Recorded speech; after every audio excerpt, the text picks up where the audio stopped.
안녕하십니까. 우리 헬로맘에 오신 여러분을 환영하고 축복합니다. 강미양 목사입니다.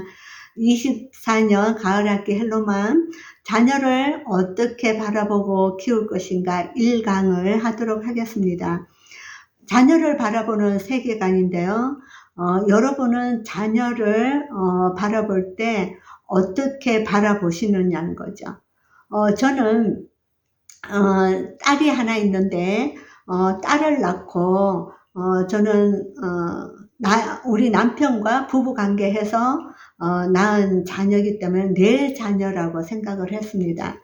그래서, 그 자녀를 어느 정도 크면서 생각을 해보니까, 아, 내가 만지는 만큼 망가졌구나를 알게 되었죠. 아, 어떻게 할지 그러다가, 시편 139편을 보면서요. 참 깜짝 놀랐습니다. 왜냐면, 제가 우리 엄마 모태에 있을 때, 내가 너를 장부에서 지었고, 형질이 이루어지기 전에 내가 보았고, 모든 조직을 내가 했다라는 그 구절을 보면서, 아, 나는 우리 엄마, 아빠에 의해서 이 땅에 태어났는데, 아, 하나님 아버지가, 나를, 보았고 이 땅에 보낸 존재라는 거죠. 그걸 보니까 생각을 다시금 말씀을 통해서 봤을 때, 아, 우리 엄마 아버지의 DNA를 어느 정도는 닮아 있지만 내가 우리 엄마가 나를 뇌를 만들지 않고 생각을 만들지 않고 느낌을 만들지 않고 또 오장육부를 만들지는 않았죠. 그러니까 닮아 있죠. DNA의 모습은 닮아 있고 성격은 닮아 있지만 그 근원적인 거는 하나님 아버지의 형상을 따라서 이 땅에 보내진 존재이기 때문에 나는 우리 엄마 아버지의 통로를 통하여서 이 땅에 오게 된 거죠. 그렇다면 우리 딸 자녀도요. 우리 남편과 부부 관계를 통하여서 얘가 이 땅에 와야 되는데 부부 관계를 통하여서 이 땅에 온 것이죠. 그러니까 어떻게 보면 우리는 자녀들의 이 땅에 오게 한 통로이고 하나님 아버지가 진정한 원주인의 아버지라는 거죠. 그 사실이 너무 놀랍지 않으세요? 네. 그렇게 되면은, 아, 이 아이는 육신으로는 내 자녀지만 하나님 아버지의 자녀라는 거죠. 그런 것들을 보면서 제가 그때부터 우리 자녀관이 바뀌기 시작했습니다. 이 아이가, 나의 아이다라는 것이 아니라 나는 이 아이를 잘 길러서 세상에 내어놓을 수 있는 청직이구나. 그러면 우리 모든 세상의 아이들이, 사람들이 하나님의 자녀인 거죠. 하나님의 형상을 따라 이 땅에 보내진 존재죠. 그러니까, 다른 아이들도 다 잘 커야 되는 거예요. 내 새끼만 잘 크는 게 아니라 세상의 모든 자녀들이 잘 커야 되죠. 그러니까 믿는 사람들은, 내가 하나님의 자녀라는 것을 알고 고백하는 것이고요. 믿지 않은 사람들은 하나님의 자녀인데도 내가 하나님의 자녀라고 고백하지 않는 거예요. 그게 너무 아픈 거죠. 하나님 입장에서 보면은요.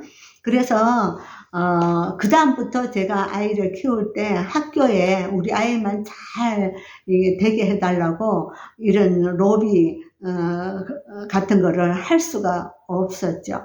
왜냐하면 이 아이는 하나님께서 이 아이를 보냈을 때 이 아이만이 갖고 있는 독특한 달란트, 재능이 있는 거죠. 그것을 잘 살려주면 되는 거죠.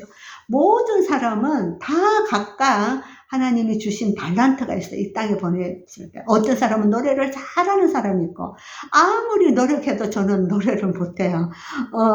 그러니까 그 천부적인 다 재능이 있죠. 어떤 사람은 운동이 될 수 있고, 어떤 사람은 지적인 것들이 빠를 수 있고, 어떤 사람은 감성적인 사람이 있을 수 있고, 그렇다면, 아, 이 아이를 내 자녀가 아니라 하나님의 자녀인 것을 알고, 그러면 어떻게 하느냐. 아, 이 아이에게 있는 좋은 것들을, 이렇게 보고 찾아주는, 재능을 찾아주는 게, 첫 번째 부모 역할이고, 두 번째는 이 아이가 하나님의 자녀로서 하나님의 사랑을 많이 받고 그거를 부모를 통하여서 경험하는 거죠. 그러면서 많은 사람들을 사랑할 수 있는 그런 자녀로 키운다면 우리는 청지기로서의 몫을 하는 거죠. 그래서 우리 헬로맘에 오신 여러분들이 자녀가 태어났어요. 태어나서 육아를 해야 되기 때문에 직장도 못 가고 아이를 키워야 되잖아요. 그럼 희생을 해야 돼요. 헌신을 해야 되는데 이것이 얼마나 소중하고 귀한 것인지, 왜냐하면 이 아이를요 잘 키워서 또 이제 어느 정도 크면 또 복귀를 할 거고요. 그렇지만 양육은 계속 되잖아요. 그래서 아이를 잘 키워서 세상에 내어놓는, 이것은요 어떻게 보면 여성에게 있어서 최고의 자아 실현일 것입니다. 하나님 관점에서 보면 나의 자녀를 잘 키워서 다음 세대를 위해서 그렇게 내어놓는다면 얼마나 기쁜 일이겠어요. 그러니까 내 새끼만 잘 되는 게 아니라 모든 자녀들이 다 잘 되어야 돼. 자, 이런 관점에서 제가 우리 딸이 이제 결혼을 얼마 전에 했는데, 결혼하기 전에 이렇게 묻더라고요. 외국계 회사에서 있었는데 배우자로 외국 사람은 어때? 그러더라고요. 그래서 제가 이런 말을 했어요. 괜찮아. 정말 너를 사랑한다면, 그리고 하나님의 나라를 쓸 수 있는 사람이라면 백인이든 흑인이든 뭐 일본 사람이든 중국 사람이든 한국 사람 다 괜찮아. 그렇게 말할 수 있었던 거는요, 모든 자녀들이 하나님의 자녀이기 때문에. 그래서 우리 딸이 또 좋은 또 배우자가 되어서 또 만나서 가정을 이룬다면은 그거는 기쁜 일이죠. 제가 언어가 통하지 않고 문화적으로 어려움이 있을 수는 있지만 제가 사는 게 아니라 그 아이가 또 남편을 만나서 사는 것이기 때문에 그렇습니다. 이게 우리의 자녀관이라는 거죠. 내 자녀가 아니라 하나님의 자녀다. 내 자녀라고 하면 우리가 잘 키우려고 하다가 아까 제가 말씀드린 것처럼 만지는 만큼 망가지는 것들을 봅니다. 그러나 하나님의 맡겨진 자녀이기 때문에 하나님의 시각으로 이 아이를 잘 길러서 이제 세상에 내어놓는 그런 아름다운 또 관계가 될 것이죠. 자, 그러면 성경적인 태교는 어떻게 할 것인가? 먼저 임신을 하면은요, 하나님이 주신 자녀라는 거, 그것을 딱 마음에 갖고 생명을 우리 자매님들은 몸에 담고 있잖아요. 그래서 하나님의 세계가 우리 탯줄의 아이에게 잘 가도록, 그래서 특별히 평안한 생각하시고 또 좋은 마음을 가지시고 또 감사하고 또 좋은 영양식도 하고요. 그것이 태아에게 또 다 가지 않습니까? 특별히 여러분들은 이 아이를 어떻게 하나님 키우기를 원하세요? 라고 기도하면서 또 하나님이 주신 자녀를 잘 키울 수 있는 준비되는 그런 시간이 되면 좋겠습니다.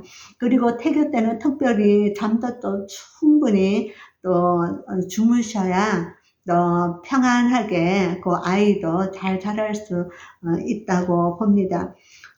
특별히 이제 출산 후에 첫 번째 해야 할 것은요, 먼저 저도 그렇게 하지 않았는데, 저도 제왕절개를 해갖고, 이제 아이가 태어났을 때 저희 남편이 와서 뭐, 고생했다, 그러고 축하를 해주고, 저도 이제, 축복을 받고 이제 그랬어요. 그런데, 제가 나중에 알고 보니까 더 먼저 해야 될 것이 있더라고요. 그래서 여러분들도 이렇게 자녀를 출산하면 먼저 하나님께 감사를 드리십시오. 하나님 감사합니다.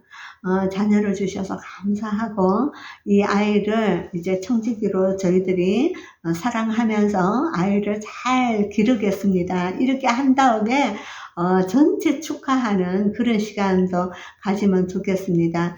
혹 이 중에는요, 자녀를 갖고 싶은데, 자녀가 생기지 않아서, 특별히 여러 도움을, 의술적인 도움을 받고 있는, 우리 자매들이 있을 줄 압니다. 그 시간이 참 고통의 또 시간이고 힘든 시간일 텐데요. 저는 그런 의료적인 그 도움을 받기 전에 먼저 부부 관계할 때 많이 사랑을 누리십시오. 부부가 먼저 사랑하면서요, 하나님, 우리가 너무너무 사랑하는데, 하나님의 그 생명을 저희들이 담을 수 있기를 그렇게 기도하면서 또 의료적인 도움도 받으시고, 그래서 생명의 결실을 또 이루시길 바라고요. 그렇게 했는데도 안 됐다. 자녀가 없다. 그럴 때는 참 마음이 어렵죠. 그러나, 한번 잘 생각해 보십시오. 우리 부부를 통하여서 이 자녀가 세상에 나온 자녀는 없었어요. 부부를 통하여서 우리 닮은 이런 우리의 성격도 닮고 우리 가문에 이렇게 핏줄이 있는 그런 자녀를 낳고 싶은 마음이 있잖아요. 그런데 가만히 생각해 보면은요, 여러분 그 하나님이 주인이라는 게 이 닮아 있는 성격이라든지 외모라든지 이런 가정의 배경도요, 100년 이렇게 거슬러서 가면은 이런 모습이 아닐 거예요. 그러니까 조금은 DNA가 닮아져 있어요. 그렇지만 하나님의 자녀란 개념을 본다면, 또 내가 자녀를 낳지는 못했지만 여러분 또 영적 자녀를 또 낳을 수도 있고요. 부부가 사랑하면서 그렇게 할 수도 있습니다. 그리고 또 어떻게 잘못해서 불장난으로 그렇게 또 임신해 가지고 아이를 이렇게 내다 놓은 그런 젊은 사람들 있지 않습니까? 그래서 아이들이 부모 없이 버려진 아이들이 있는데, 저는 그게 쉽지는 않지만 정말 자녀가 없는 부부라면 한번 생각해 봐도 좋을 것 같아요. 그렇게 하나님의 자녀가 내버려져 있는데 그 자녀를 내 입양해서 품이 되어줘서, 우리는 다 청직이거든요, 사실. 그래서 그 자녀를 잘 키워서 세상에 내어놓는다면 하나님의 그 마음을 봤을 때 어떨 것 같아요?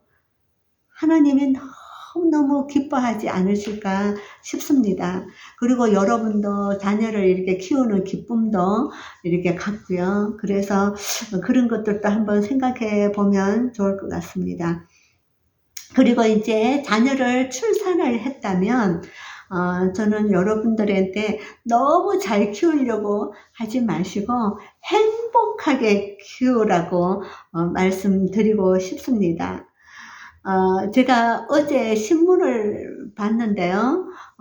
나이 들어서 이렇게 죽음을 앞둔 사람들이 후회하는 그 글이 하나 있더라고요. 그게 뭐냐면, 행복하게 살 수 있었는데, 환경이 어렵고 관계가 어렵다고 해서 행복을 다 놓쳤다. 행복은 선택이더라. 어떠한 순간순간에도 내가 선택을 행복적으로 했으면 되었는데 내가 선택을 못 했더라. 그런 글을 읽은 게 있어요. 그래서 저는 여러분들이 이제 자녀를 출산하고요, 하나님이 우리에게 키우는 기쁨을 맛보라고, 그 생명의 기쁨이 무엇인지 맛보라고 주신 생명들이에요. 그래서 정말 사는 게 좋구나, 이런 것들을 느낄 수 있도록 부모도 행복해야 되고요, 아이를 행복한 기준으로 거기다가 포커스를 맞추세요. 그러면은 그 아이는 잘 살 수 있어요. 잘 클 수 있어요. 자, 어떤 자녀로 키울 것인가 했을 때, 우리는 아이를 이제 어리고 또 이제 출생을 막 했다고 생각해 봅시다. 그렇지만 끝을 보고 아이를 키운다면 참 좋을 것 같아요. 여러분은 자녀들을 이제 아이가 18살이 되고 20살이 넘어가면 성인이 되면 이제 또 떠나보내야 되잖아요. 떠나보내는데 그때 어떤 자녀의 모습으로 떠나보내시기를 원하십니까? 그런 것들을 생각하고 오늘을 키우면 좋을 것 같아요. 저희들이 제가 우리 딸이 또 결혼을 하고요. 손녀를 봤어요. 손녀를 봤는데 처음에 딱 이렇게 집에 들어와서 손녀를 보는 순간 이제 기도를 하게 되지 않습니까? 기도를 하는데 하나님 건강하게 무럭무럭 잘 크게 하여 주십시오. 그런 기도도 좋습니다. 그러나 가만히 생각해 보면 하나님이 하나님의 자녀인데 더 건강하기를 원하지 않으시겠어요? 우리는 사실은 건강하게 아이가 잘 클 수 있도록 저에게 지혜를 주십시오. 잘 키울 수 있는 능력을 주십시오. 그렇게도 기도해야 되는데요. 자, 저는 이제 이렇게 기도했어요. 손녀가 이제 태어나서 병원에서 딱 이렇게 집에 왔을 때 이런 기도가 되더라고요. 하나님, 이 딸이 무럭무럭 잘 커서 이 다음에 세상에 많은 사람들을 돕는 사람 되게 해주십시오. 또 하나님의 사랑을 부모를 통하여서 사랑을 많이 받아서 이 아이가 사랑의 품이 넓어서 많은 사람을 사랑하게 해주십시오. 그렇게 두 가지를 기도했습니다. 그러면 아이가 부모 밑에서 커서 이제 독립을 할 때 그 아이가 세상 열방 가운데 많은 사람들을 도울 수 있는 자가 되지 않겠습니까? 그렇게 이제 바라보고 키우는 것이죠. 자, 전에 이대에 교육심리학과 교수가 있으셨어요. 김재원 박사님이라고 지금 아주 은퇴를 하시고 명예교수로 계시는 분인데 그분이 이렇게 이야기한 게 있습니다. 5, 6살까지 5살에서 6살까지는 창의성이요. 그 아이에게 뇌가 열려 있대요. 뇌가 열려 있어서 IQ가 200까지도 갈 수 있다는 거예요. 그래서 5살, 6살까지 어떤 정형화된 것들을 글자를 가리키거나 어떤 정형화된 걸로 아이를 묶으면 창의성이 다 죽는데요. 그래서 그때는 창의성이 많이 개발될 수 있도록 그렇게 하고 우리는 어린 2살, 3살부터 한글을 가르치고 영어를 가르치고 그러잖아요. 사실은 그렇게 되면은 아이의 창의성이 많이 죽는데요. 그런데 자연스럽게 그 나이가 되면 그게 빨리 습득이 되어서 또 할 수가 있는데 창의성을 막지 말라. 이런 글들을 본 적이 있고요. 그래서 아이들에게 이분이 말씀하시는 게 7 예술을 들려주라. 7의 문화를 어렸을 때부터 이렇게 경험케 해라. 창의성이 이렇게 돌출될 수 있도록. 그게 뭐냐면 베토벤이나 모차르트나 하이든이나 이런 아름다운 곡들을 많이 이렇게 들려주래요. 그러면 그게 복합화음이잖아요. 단음이 아니잖아요. 그런데 아이들은요. 우리는 그런 음악을 들으면 복합화음까지는 이렇게 돌출해낼 수 없는데 아이들은 복합화음까지 그냥 다 이렇게 인지를 한대요. 놀랍지 않으세요? 그리고 좋은 그림책을 많이 보여주고 자연을 보여주고 나뭇잎을 만지게 하고 돌들도 만지게 하고 모래놀이도 하게 하고 자기들이 이렇게 자연스럽게 할 수 있는 것들을 많이 하게 하는 것이 굉장히 좋은데 너무나 부모들이 너무 잘 키우려고 하니까 세상적인 어떤 방법들이 너무나 많이 나와 있잖아요. 그런 것들로 아이들을 제한할 수도 있다. 그래서 저희가 이제 그 아이가 보니까요. 한 20 몇 개월 됐는데 많은 데를 보내더라. 운동하는 데도 보내고 또 공부 놀이 하는 데도 보내고 그러는데 저희들에게 이렇게 영상을 보내오거나 사진을 보내오면은요. 저희는 느끼겠어요. 어떤 정형화되어 있는 그런 아이가 현장 속에 있을 때는 표정이 밝지가 않더라고요.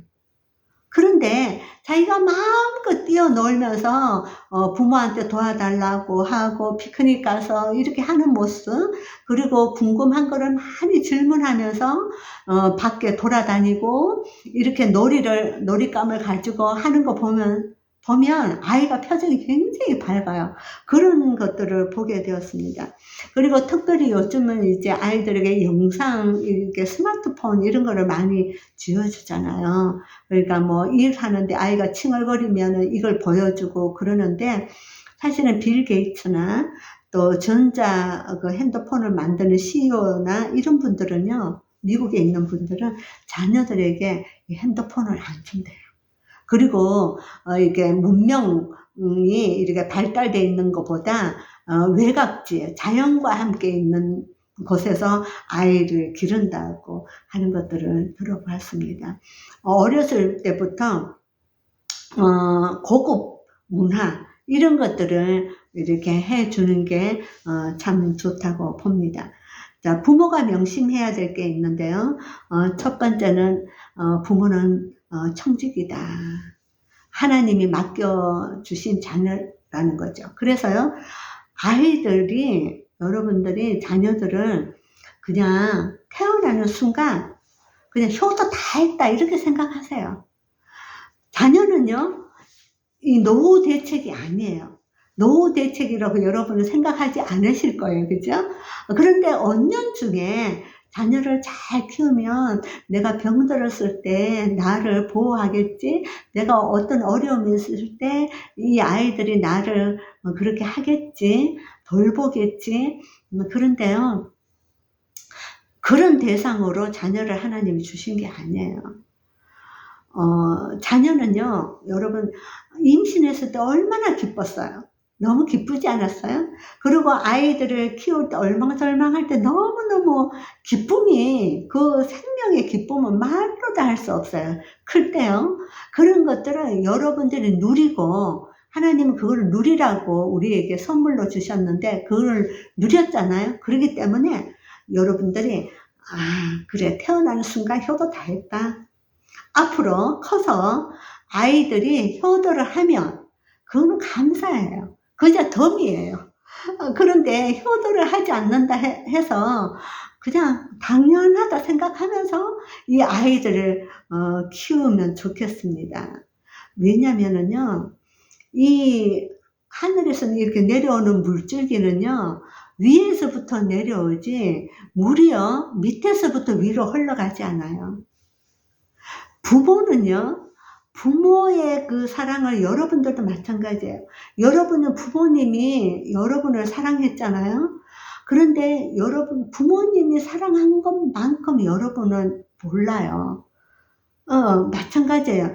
그리고 여러분은 또 자녀들한테 이렇게 부모로서 잘 했잖아요. 그런데 그 자녀가 여러분 한 것만큼 몰라요. 그 자녀는 또 그 자녀를 또 사랑하면서 가는 게 맞아요. 그래서 위로부터 사랑이 흘러 가는 거지 올라가진 않아요. 그래서 그럼 우리 효도 다 했고 하나님께서 맡겨주신 청직이니까 이 아이를요, 두 가지인데, 아이를 어떻게 키워야 되느냐면 이 아이가 가지고 있는 재능이 무엇인지. 왜 하나님은요, 각자에게 좋은 달란트를 다 주셨어요. 저는요, 아무리 노래한다 해도 그렇게 신영옥처럼 그런 소리를 못 내요. 그러니까 좋은 달란트를 찾아주는 것이고요. 두 번째는 아까 말씀드렸듯이 하나님의 사랑을 받아서 많은 사람들을 또 사랑하는, 부모의 사랑을 받아서 사랑하는 그런 자녀를 키우는 것이죠. 그래서 제가 이제 아이를 키워볼 때, 우리 딸을 키워볼 때요, 그 아이가 엄마 나 미술 너무너무 하고 싶어. 그래서 미술학원 보냈어요. 그런데 얼마 안 있다가 잘하는 것 같으니 또 때를 치우는 거예요. 그리고 얼마 있다가 또 피아노 간대요. 그래서 또 피아노 학원 보냈어요. 그런데 또 이렇게 또 힘들면 또 그만두고. 나중에는 수영도 하고 스쿼시도 하고 발레까지 하고 많은 것들을 한번 해봤어요. 근데 조금 있다가 때려치고 때려치고 너는 왜 이렇게 끈덕지게 이렇게 뭔가를 못하는지 이런 말도 했고 그런 생각도 했어요. 그런데 나중에 알았어요. 얘 달란트가 아닌 거예요. 얘 달란트는 다른 거였더라고요. 그래서 아이들이 근데 자기의 재능을 알려면 자기가 하고 싶다는 걸 다 해보게 해야 되는 거예요. 그리고 자기가 좋아하는 게 뭔지, 자기가 잘하는 게 뭔지, 그것을 통해서 많은 사람을 도울 수 있는 거를 찾아가는 거예요. 그래서 아무리 운동이 좋다 그러면 운동을 하는데 얘는 운동이 싫어. 그냥 책 보는 게 좋아. 그러면은 그게 지적으로 그런 달란트가 있는 거고, 아무리 책을 이렇게 보라고 해도 아닌 거예요. 나는 운동이야. 그럼 운동으로 그 아이를 키워주고, 예술이면 예술, 문화적인 거, 그런 감각이 있는 아이들은, 그래서 감성적인 아이들은 글을 쓰게 하고, 이거를 뽑아내서 우리 얼마 전에 그 노벨 문학상 지금 수상자가 우리나라에서 나왔잖아요. 그래서 그 아이에게 있는 것들을 잘 발견을 해서 그 아이가 그것을 잘 발휘해 나갈수록 하는 게 우리가 하나님께서 맡겨준 청지기의 몫이다라고 봅니다. 자, 그리고 우리 아이가요, 또 부모가 명심해야 될 두 번째가 아이가 행복하게 밝게 키우면 좋겠습니다. 부모의 그 성품이요, 아이에게 그냥 직접적으로 전달됩니다. 그래서 여러분이 이제 결혼을 하고 참 시댁 문제, 뭐 친정 문제, 여러 가 관계 복합적인 문제 이런 것들이 또 있을 수 있어요. 그리고 삶에 고단한 것도 있어요. 그러나 아까 말씀드렸죠. 행복은 선택이에요. 내가 행복을 가꿀 수 있는 그 능력이 필요한 거고요. 늘 좋은 쪽으로 이렇게 선택을 하는 거죠. 여러분들이 저는 밝아야 된다고 봐요. 여러분의 얼굴의 모습을 한번 거울에 한번 보세요. 어떤 모습인가요? 밝으세요? 아니면은 좀 침울하세요? 뭐가 화가 났어요? 뭐 순간적으로 그럴 수는 있지만 내 얼굴의 모습이 곧 아이에게 그것이 간다는 거죠. 그래서 맑고 밝아야 돼요.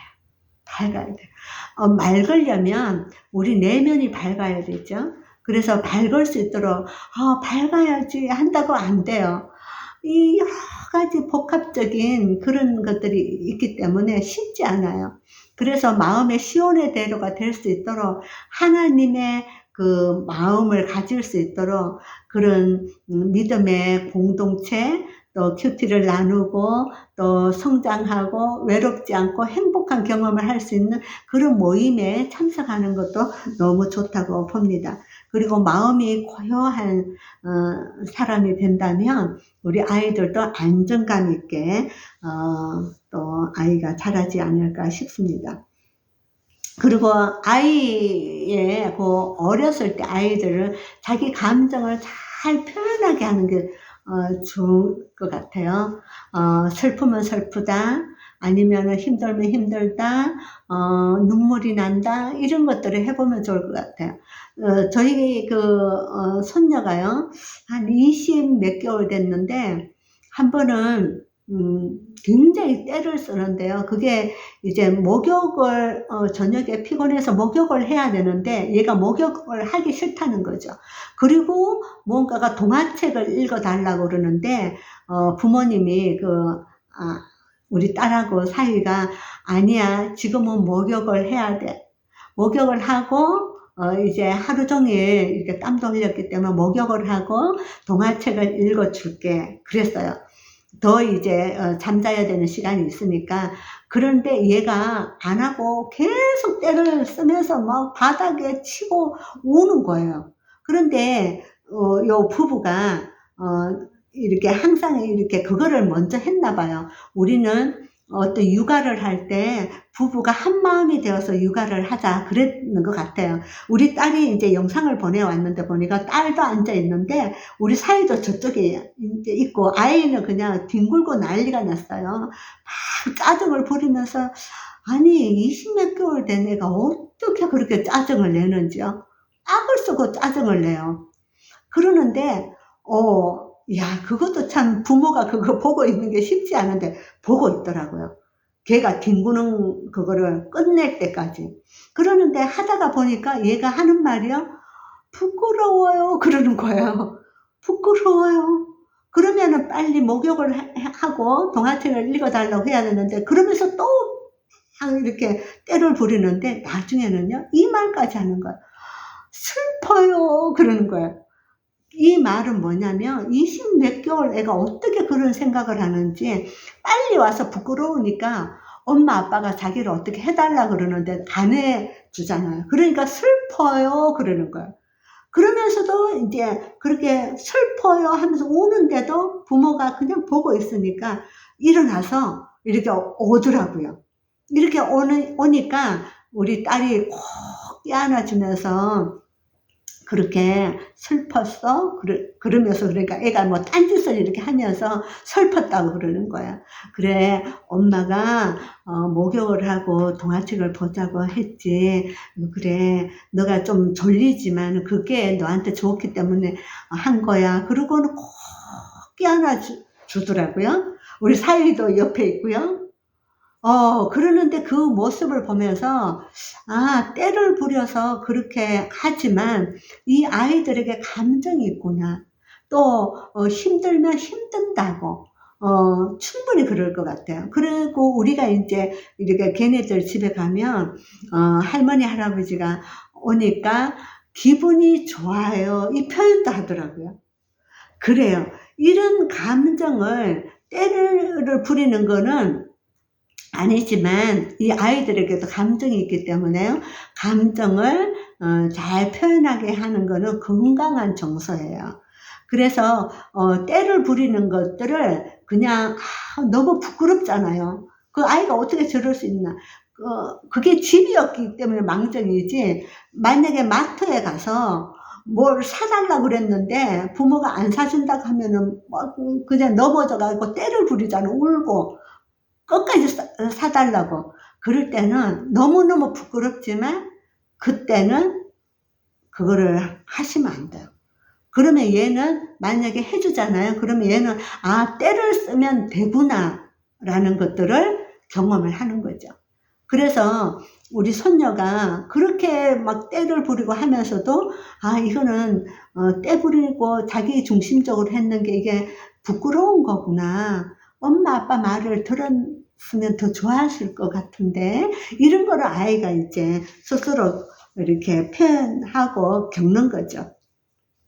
자 그리고 가정의 중심은요 자녀가 아니에요. 여러분 자녀를 키울 때 꼭 이렇게 부부가 하나가 되어야 돼요. 그래서 한 뜻으로 하고요. 부부가 사랑하는 모습으로 여러분이 산다면 그 자녀는 어떨 것 같아요? 행복할 거죠. 그런데 부부가 막 꿀탕을 하고 소통이 안 되고 갈등이 있고 이러면은요 아이는 정서적으로 불안한 거예요. 그래서 우리 아이를 잘 키우려고 하기 전에 부부가 하나 되는 그것이 행복한 것이 아이를 잘 키우는 거라는 것들을 말씀을 드리고 싶어요. 자 그리고 저는 또 아이를 참사랑으로 키우는 몇 가지를 말씀을 드리겠는데요. 아이를 키울 때 훈육은 분명히 해야 됩니다.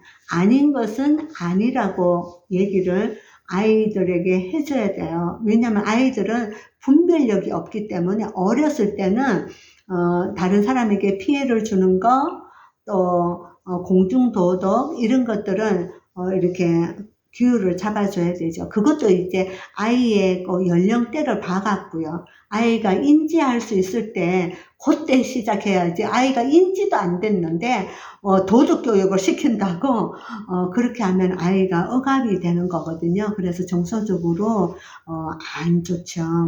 그러나 이제 아이가 어느 정도 크면은 인지가 되고 판단이 있을 때는 분명하게 되는 거는 되는 거다, 안 되는 거는 안 되는 거다라는 것들을 이야기 해줘야 되지만, 네, 아이를 많이 그 아이가 어떻게 했다, 뭐 잘못했다 이런 것 때문에 그 행위로 아이를 이렇게 사랑했다가 이렇게 어떨 때는 미운 감정을 표현했다가 그렇게 하면 사실은 조건적인 사랑으로 아이는 받아들여요. 아, 내가 이렇게 힘들게 이런 어떤 것들을 억압을 당하면 아, 엄마는 나를 사랑하지 않는 거구나 라고 이렇게 하죠. 때를 부려도 나중에 엄마가 품을 안고 분명히 말해줘야 돼요. 이 행위와 존재는 이거를 이렇게 섞어가지고 행위 존재를 다 섞어가지고 너 때 부리니까 미워 이게 아니라 너가 때를 부렸지 그거는 잘못된 거야. 그거를 가르쳐 줘야 되고요. 행위를 가르쳐 줘야 되고. 그러나 나는 너를 사랑해. 너가 때 부리는 거는 잘못됐지만 나는 너를 사랑해. 너는 내 딸이야. 이렇게 행위와 존재를 섞어서 하는 게 아니라 행위와 존재를 구분해서 자녀들에게 이야기해 줄 필요가 있죠. 자, 제가 여러분들이 조건적인 사랑을 하고 있는가, 또 무조건적인 사랑을 하고 있는가를 한번 예를 들어 보겠습니다. 여러분 자녀의 이름을 불렀을 때요, 예를 들어서 수빈아, 엄마가 수빈이 사랑해 그랬을 때 이 아이가 이렇게 돌아보면서 왜 그렇게 하면 여러분은 조건적인 사랑을 한 거예요. 왜 내가 사랑한다고 했는데 왜 그러면 이 아이는 이제 행위에 따라서 이랬다 저랬다 했던 사랑을 가지고 있기 때문에 왜 이렇게 묻는 거예요. 그런데 무조건적인 사랑을 받은 아이는요, 수빈아 엄마가 사랑해 그러면 엄마 나도 이렇게 표현을 해요. 엄마 나도 엄마 사랑해 이렇게 표현을 한다는 거죠. 그래서 우리 아이의 존재를요 많이 무조건적인 사랑으로 이렇게 하는 것들이 아이가 참 밝고 맑고 그렇게 건강하게 클 수 있어요. 우리 그렇다고 해서 뭐 훈육을 하지 말라는 뜻이 아니라요. 훈육은 그거를 아이를 사랑하기 때문에 하는 훈육은 괜찮아요. 근데 사랑 없이 하는 훈육은 벌이 되죠. 그러면 아이에게 상처가 되는데, 그래서 우리가 아이를 많이 사랑해 주십시오. 예, 그 존재를 사랑해 주시는 거죠. 그리고 아이를 보고 많이 웃어주는 거예요. 평상시 자녀를 향한 나의 모습은 어떻게 됐는가 한번 생각해 보세요.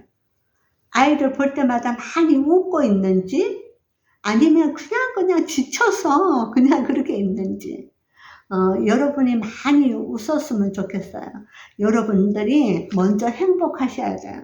여러분 자녀를 이렇게 키울 때 너무나 이렇게 버겁죠. 또 특별히 맞벌이 해가면서 그 어린 자녀를 키울 때는요, 자매님들은 이 육체가 남성하고는 조금 달라요. 약하거든요. 그래서 더 힘들 수 있어요. 집에 오면 또 밥도 해야죠. 그죠? 아이도 봐야죠. 반찬 신경 써야죠. 아이 옷 입는 거 신경 써야죠. 얼마나 여러분들이 어려우세요. 그럴 때는 여러분들이 행복을 선택을 해야 되는데 이거를 남편과 나누세요. 나누어서 이렇게 내가 이렇게 힘든 부분이 있고 당신도 힘들지만 자기도 직장에서 와서 힘들지만 우리가 같이 좀 분담을 하면 나도 훨씬 좋을 것 같아. 그래서 요 부분, 아이를 목욕시키는 부분, 그 다음에 밥 먹이는 부분은 남편에게 자기가 좀 해줘. 그러면서 이제 이렇게 얘기해야 되겠죠. 그렇게 달라고 하면 또, 아우, 힘드는데 또, 해야 되구나, 의무감으로 이렇게 할 수 있는데, 그게 아니라 밥 먹이고, 아이 목욕을 시켜주면서 아빠랑 아이랑 사랑하는 관계를 많이 맺을 수 있다고. 그렇게 얘기를 해주는 거죠. 그 부분을 좀 담당을 해주고, 또, 이렇게, 음식물 쓰레기라든지 집안 청소라든지 이런 부분들을 좀 해주면 좋겠다. 이렇게 명시를 좀 해줘야 돼요. 그 남자들이요, 의외로 무뎌요. 눈치가 없어. 그래서 왜 당신은 말이야 똑같이 나 직장 생활하고 똑같이 이렇게 하고 또 전업주부들은 이렇게 그냥 하루 종일 이렇게 지쳐 있는데 왜 안 하는 거야? 도와줘야지. 이렇게 하면 뭘 도와줘야 되는지 몰라. 그리고 도와줘야 된다는 것으로 꽉 차가지고 정작 하는 거는 별로 없으면서 나는 많이 도와주고 있다고 생각하는 거야. 그거를 벗겨줘야 돼. 요렇게 도와주면 참 좋겠어. 이렇게 여러분들이 이렇게 하시면 좋을 것 같고요. 그래야 여러분이 행복하잖아요. 그리고 어떨 때는 너무 지칠 때는 여러분 예를 들어서 주말 때는 몇 시간 또 여러분이 외출도 좀 하면 좋겠어요. 친구하고 차 한잔 마시고 올 수 있는 시간을 남편하고 이야기하면서 남편에게 또 아이를 맡기고 외출도 해보고요. 그러면 남편도 혼자서 아이를 이렇게 키우면서 보니까 논다고 놀지만 먹이고 뭐 한다고 하지만 너무 힘든 거를 알잖아요. 힘든 것도 같이 이렇게 공유를 해보는 것도 필요해요. 그래서 이런 지혜가 필요한 것 같아요. 남편에게 짐을 많이 이렇게 부담을 주려고 나는 편하게 하려고 그런 뜻이 아니라 서로가 그렇게 지혜를 발휘하면은 좋겠습니다. 그리고 아이들이 이렇게 자고 일어나면 형제가 있는데 어떤 아이는요 똑같은 환경에서 살았는데 일어나자마자 막 찌푸리고 일어나는 아이가 있고요. 어떤 두 번째 아이는 동생은요 잘 잤다 이렇게 일어난대요. 그러니까 잘 잤다 그러는데 그 아이를 나중에 키워보니까 잘 잤다 하는 아이가 매사의 삶이 좋아. 그러니까 우리가 부모가 내가 먼저 잠을 잘 잤다 굿모닝 이렇게 하면서 아이를 이렇게 맞아 주면 아이에게도 그런 훈련을 하는 게 필요하겠죠. 자, 형제 간에 이렇게 또 비교 이런 게 있어요. 그러나 형제 간에 비교가 될 수밖에 없죠. 그래서 부모님들은요 형제의 재능의 특성을 잘 하는 거를 아이들에게 부각을 시켜줘요. 형은 이런 걸 잘해, 동생은 이런 걸 잘해, 다 잘해. 요렇게 이제 해줘서 형제 간에 시기 다툼이 없도록. 그러니까 보니까 임신을 이제 아이를 이렇게 키우고 있는데 둘째 아이를 임신을 이렇게 한 케이스가 있는데요. 그럴 때는 이 아이에게 동생 이름을 한번 지어보게 하라고. 지어보게 하는 것도 참 좋을 것 같아요. 그리고 기도할 때마다 동생을 위해서 태중에 있는 동생을 위해서 우리 함께 기도하자. 아빠가 배에 손을 얹고 엄마를 축복하고 태중에 있는 아이를 축복하잖아요. 기도하잖아요. 그럴 때 또 아빠는 또 지금 이렇게 있는 아이를 또 축복 기도하고 아이가 태중에 있는 아이를 위해서 기도하게끔 이렇게 한다면 형제지간에 그런 거 없이 잘 또 동생을 맞지 않을까 싶습니다. 자라는 아이들에게 너무 도덕적으로 한다고 아이가 이제 뭘 이렇게 엄마 거를 약간 이렇게 돈이 있으면은 이렇게 집어 가지고 나가서 마트에서 자기 먹고 싶은 거 이렇게 샀단 말이죠. 그런데 그걸 두고 도덕 교육한다고 너는 싹이 노랗다부터 시작해서 너는 거짓말쟁이 가 되려고 그러느냐. 그렇게 아이를 몰아붙이면 아이는요 너무 슬퍼요. 아이의 발달 단계에서는요 조금 그런 것들이 아닌 것을 아닌데 그렇게 했을 때는 그거에 대해서 그렇게 하는 게 아니야 라고 이야기를 해줘야지, 그거를 낙인을 찍어 버리지 않는 것은 아주 중요하다고 생각합니다. 실수했을 때 괜찮다고 말해줘야 돼요. 우유를 엎질렀어요? 괜찮다고 말해줘요. 만약에 우유 컵이 깨졌어요? 혹시 또 유리잔이 뭐 깨졌어요? 그럴 때는 아니 너가 뭐 어떻게 해갖고 이렇게 깼냐가 아니라 다친 데 없냐고 아이부터 먼저 챙겨주고 그래 깰 수는 있어. 그런데 이렇게 조심을 해야 되는 부분을 이야기를 해주면 좋겠죠. 자, 여러분 자녀들에게요 행복 통장을 많이 만들어 주세요.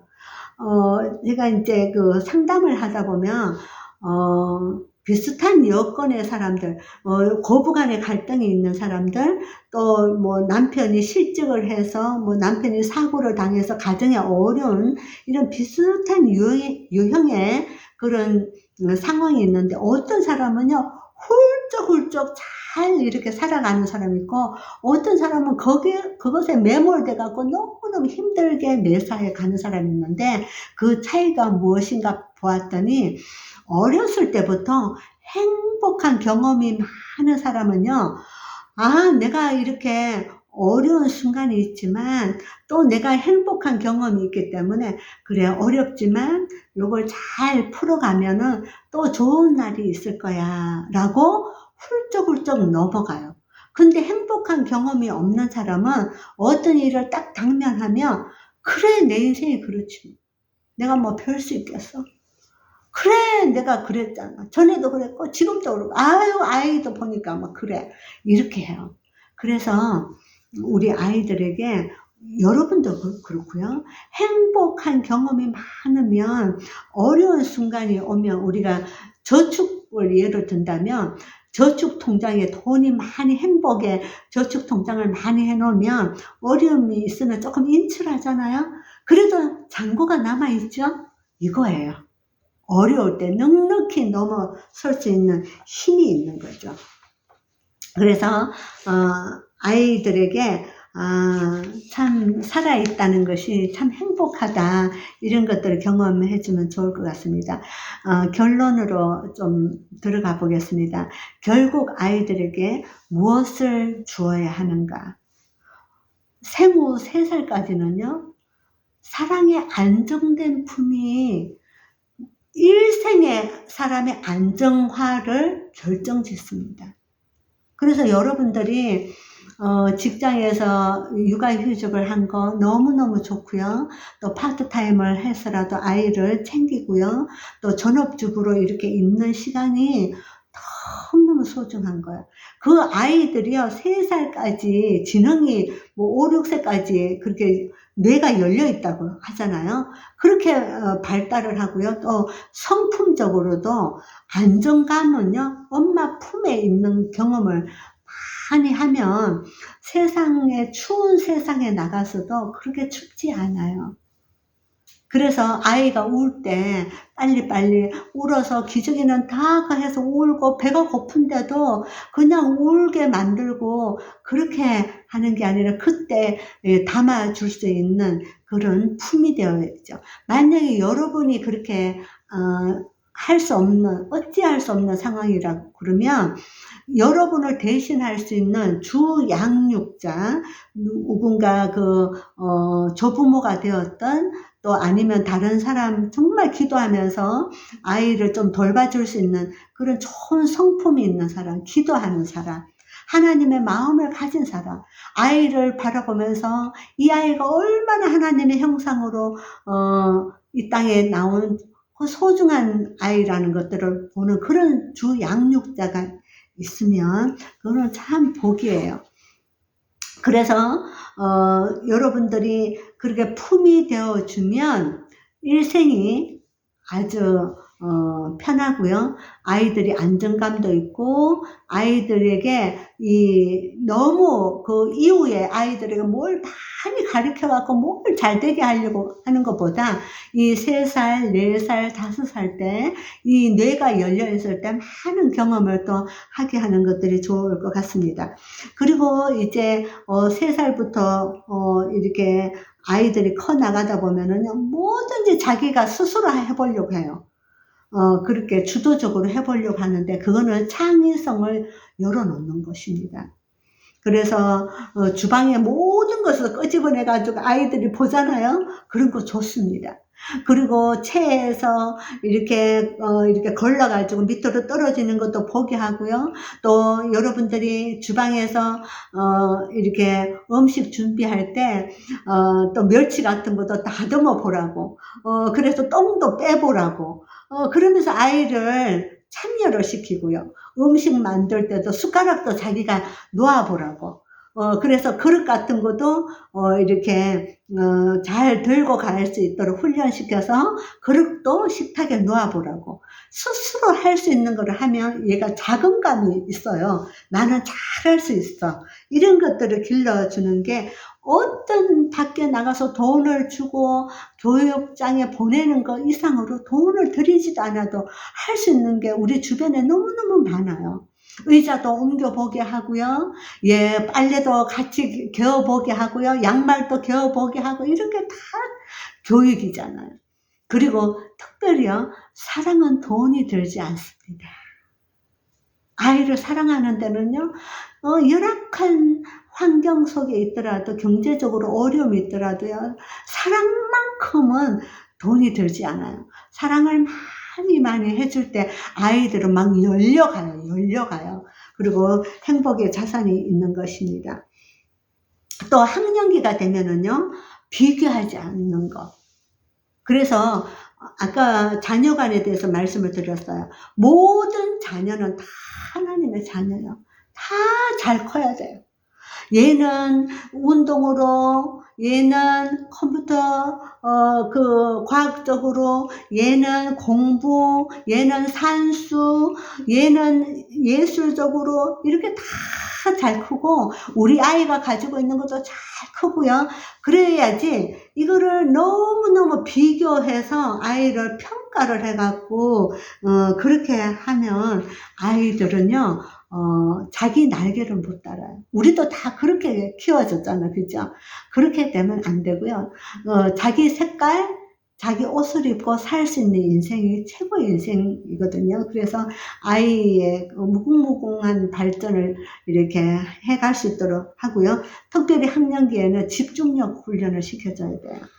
그래서 이렇게 앉아서 좀 같이 책을 읽고 이렇게 진득하게 하는 훈련 같은 거는 좀 좋은 것 같아요. 그것도 이제 나이대가 이제 있는데, 학년기는 그래서 너무 어른 생각하고 그렇게 하는 게 아니라 3분 앉아있기, 거기서 조금 더 하면 5분 앉아있기, 그 정도라도 이렇게 해가면서 아이들을 학년기에는 해줄 필요가 있고요. 특별히 요즘은 ADHD가 굉장히 많더라고요. 그게 뭐냐면, 예일대에서 논문을 발표했는데, 잠을 많이 자지 않으면 ADHD 요소가 또 있답니다. 그래서 아이들을 일찍 이렇게 재우고요. 또 해가 뜨면은 또 일어나는 그런 걸 해야지, 너무 늦게까지 부모님이 TV 본다 환하게 불을 켜서 아이를 늦게까지 있게 하지 않고, 부모님들도 이렇게 일찍 재우고 또 자게 하면 부모님들도 가질 수 있는 시간이 있지 않습니까? 그렇게 해서 수면 교육을 여러분이 좀 아이들을 잘 시킬 수 있으려면, 부모님도 이렇게 조명 같은 거를 너무 환하게 켜지 않고요. 어느 시간이 되면 딱 그 간접 조명하고 아이하고 데리고 들어가서 이렇게 동화책도 읽어주고 기도해주고 그렇게 아이에게 안정감을 가지고 푹 잘 수 있도록 하는 것이 중요하다고 생각합니다. 여러분 여러분도 그러고 저도 그러고 인생을 한번 뒤돌아 놓고 보면은요, 하나님 앞에 무릎 꿇는 만큼 인생이 열리지 않습니까? 저는 목사라서 여러분에게 말하는 게 아니라요, 말씀드리는 게 아니라 정말 그렇습니다. 하나님을 경외하는 여성은요, 인생이 갈수록 열려요. 왜냐하면 하나님을 경외하면은요, 그 바른 정신과 바른 태도로 삶을 살아가기 때문에 그렇습니다. 그래서 저는 여러분이 이 헬로맘의 자리에 있다는 거는 하나님을 경외하는 여성들이에요. 그래서 여러분들이 함께 우리 헬로맘에 오셔서 이런 6주간 끝나고도요, 큐티 모임이 있어요. 또 또래 엄마들 모임이 있는데 같이 기도도 하고요, 자녀를 위한 기도도 하고 또 큐티 나눔도 하고, 그래서 세상은 정말 혼탁한 세상 속에 있는데 여러분이 정한 길, 그냥 바른 길, 그것을 여러분이 가면 여러분의 인생은 열릴 것입니다. 그렇게 엄마가 되면은요, 아이들도 그렇게 기를 수가 있어요. 그래서 아이를 기도하는 자녀는 망하지 않습니다. 너무너무 잘 큽니다. 영적 거장 뒤에는요, 꼭 영적 거장의 부모가 있었어요. 그래서 여러분, 헬로맘에 오신 여러분들은 그런 분이지 않을까 합니다. 저는 이 여러분의 자녀를 통하여서 이 자녀들이 세상에 선한 영향력을 써가는 그런 리더들로, 영적 거장뿐만 아니라 리더들로 잘 키워지는, 그래서 많은 사람들을 돕고 사랑하는 그런 자녀들이 여러분 가정에서 나오기를 축복합니다. 여러분 너무너무 만나서 반갑고요. 이제 2주, 3주, 4주, 5주까지는 온라인으로 하지만 6주에서는 또 대면으로 여러분 할 때는 한번 직접 한번 같이 다 와서요. 오늘 1주차 했는데 너무너무 좋았거든요. 6주차에 여러분을 오셔서 조금 힘들지만 어쩔 수 없는 분들은 또 이렇게 화상으로 나가고요. 오셔서 함께 하는 시간이 되면 좋겠습니다. 기도하겠습니다. 하나님, 한 여성이 하나님 안에서, 주 안에서 먼저 행복하게 하여 주시고 가정을 이루었습니다. 부부가 하나 되는 하나님 그 복이 있게 하여 주시고, 또 자녀를 하나님 주셨다면 그 자녀를 나의 자녀가 아니라 우리의 자녀가 아니라 먼저 하나님의 자녀인 것을 하나님 기억하게 하여 주시고, 우리는 이 자녀를 잘 담아서 육신의 자녀임에 우리 잘 키울 수 있는 하나님 그 지혜가 있게 하여 주옵소서. 우리 자매님들 아프지 않게 하여 주시고, 하나님 늘 좋은 생각하게 하여 주시고, 밝고 맑고 아름다운 여성들이 되는 축복이 되게 하여 주옵소서. 예수님의 이름으로 기도했습니다. 아멘.